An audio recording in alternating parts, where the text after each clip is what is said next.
Täna me tähistame 105. Eesti Vabariigi aastapäeva ja ma annan sõna Narva-Jõesuu linnapeale Maksim Ilinile.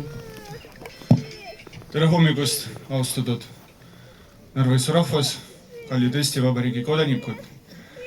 Mul on südamest rõõm õnnitleda teid Eesti Vabariigi aastapäeva puhul.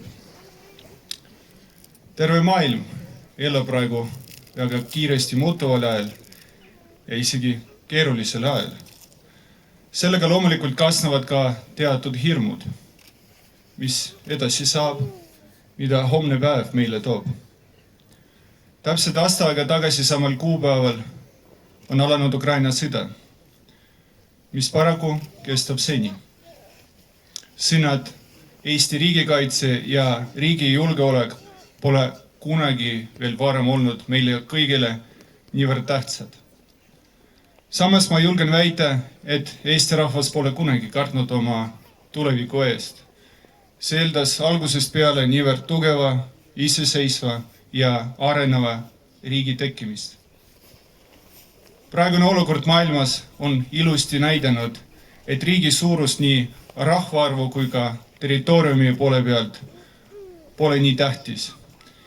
Eesti riik tuli siinkohal tervele maailmale eeskujuks, näidates, et abistada, panustada ja kaasa elada võib väike riik ehk meie Eesti riik kordades rohkem kui selle maailma kõige suuremad ja kõige võimsamad riigid. Just sellepärast olen uhke oma riigi üle, just sellepärast väärtustan, et olen Eesti Vabariigi kodanik. Hea Eesti rahvas, armastage oma kodumaad, teeme üheskoos meie riigi veel tugevamaks, sest meie riik on kindlasti seda väärt. Palju õnne, armas Eesti! Aitäh!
Laste